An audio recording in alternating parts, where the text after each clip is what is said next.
تاجیکستان، پارسی زبانان تاجیک که در زنده نگه داشتن این زبان نقش بسیار زیادی داشتند. نام آریایی که میاد خیلی از نگاه ها به سمت تاجیکستان میره. تاجیک ها در دوره ایران بزرگ نقش ویژه‌ای در شکل گیریش داشتن.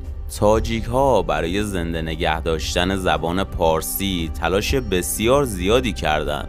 فردوسی شاعر بزرگ ایران در زمان سامانیان بود که قوم و ریشه تاجیک داشت. اون تونست به کمک مردم و حکومت زبان پارسی رو زنده کنه، درست موقعی که مسلمانان به ایران حمله کردند. بسی رنج بردم در این سالسی، عجم زنده کردم بدین پارسی. سرزمین تاجیکستان در میان دو رود سیهون و جیهون در آسیای میانه قرار داره. تاجیکستان همسایگانی همچون افغانستان، ازبکستان، چین و قرقیزستان داره. تاجیکستان برخلاف ایران یا کشورهای عربی کشوری نفتخیز نیست. بیشتر درآمد تاجیکستان از صادرات آلومینیوم و پنبه به دست میاد. تاجیکستان جمعیتی معادل 10 میلیون داره که 90% اونها رو تاجیک ها تشکیل میدن. تاجیک ها حتی بعد از حمله اعراب پارسی زبان موندن. ایرانی ها، تاجیک ها، افغانستانی ها و حتی ازبکستانی ها یک زمانی تاریخ مشترک داشتن. این اقوام یکی بودن و برای هم و حفاظت از هم جونشون رو هم میدادن. اما بریم سر وقت این که چی شد که تاجیکستانی ها فارسی زبان موندن. تاجیک همون معنی پارس رو میده، یعنی تاجیک ها همون پارس ها هستن. سرزمین تاجیکستان قدمت زیادی داره. این رو آثاری که در این کشور پیدا شده میگن. آثاری مختلف از حکومت‌های مختلف ایران و منطقه. تاجیک‌ها جزو اقوام ایرانی مثل سغدی‌ها، باختری‌ها و خوارزمی‌ها به حساب میان. بسیاری از مردم ایران در چندین سال پیش آشنایی زیادی از برادران تاجیک نداشتن، اما رفته رفته با این مردم خونگرم و دوست داشتنی آشنا شدن. تاجیک ها تا قبل از ورود اسلام قلمروشون در مرزهای فرمانروایی بلخ بود. بلخ بعدها به دست فرمانروایی باختری یونان افتاد، اما بعد از ورود کوشانیان تونستن تا قرن 4 میلادی بر سرزمین‌های بلخ حکومت کنن. آخرای همین قرن بود که ساسانیان تونستن باختر و کارستان رو از کوشانیان بگیرن.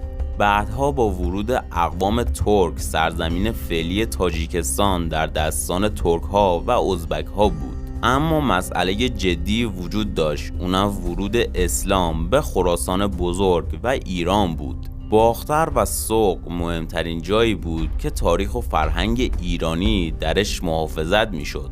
تاخت و تاز اعراب باعث شد تا دین اسلام رفته رفته بین مردم جا بیفته. این اتفاق باعث سلطنت اعراب در این سرزمین ها شد.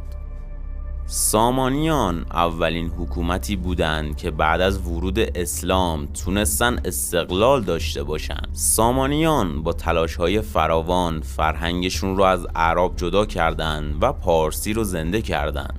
مهمترین نقطه از تاریخ تاجیک ها هم همین حکومت سامانیان هست. دوره سامانیان دوباره شکوه، هنر و بازرگانی به ایران بازگشت. خدمت بزرگ حکومت سامانیان بیشتر در زنده نگه داشتن زبان پارسی دیده میشد. این دوره به گفته خیلی از تاریخ نگاران تاجیک دوره‌ای بود که آخرین قدم‌ها برای پیدایش قوم تاجیک برداشته شد. در این دوره فارسی دری هم اومد، زبانی که تشکیل دهنده جمهوری تاجیکستانه. زبان دری در حال حاضر در افغانستان، پاکستان و تاجیکستان استفاده میشه. تاجیکان از زمان قدیم به دلایل مختلف مثل جنگ به سرزمین‌های اطراف مهاجرت میکردن. یکی از بزرگترین مهاجرت‌های تاجیک‌ها هم این مهاجرت مربوط به قرن 14 میلادی هست، دوره‌ای که مغول‌ها حمله کردند. در همین یورش فردی یا بهتره بگم اسطوره‌ای به نام تیمور ملک در برابر مغولان ایستادگی کرد. تیمور ملک برای تاجیکان یک اسطوره هست تا اینکه تیموریان آمدن و حکمرانی کردند. تیموریان بجز ایران سرزمین فعلی تاجیکستان رو هم به دست آوردن، اما در نهایت با یورش ازبک ها تیموریان از این منطقه رفتن. حالا ورود ازبک ها تاریخچه جدیدی رو برای تاجیکان رقم میزد.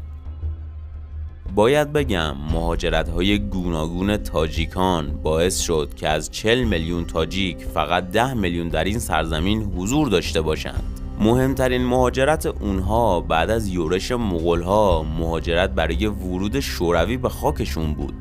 در 9 سپتامبر 1991 تاجیکستانی ها استقلال خودشون رو از شوروی به دست آوردن. در کشور تاجیکستان انتخاب دین پس از 18 سالگی انجام میشه. تاجیکستان در حال حاضر خیلی بهتر از ایران رسوم، جشن‌ها و آیین ایرانی رو به جا میارن. رفقا حتما ویدیو رو لایک کنید که باعث دلگرمیه. برای حمایتم کانال من رو سابسکرایب کنید.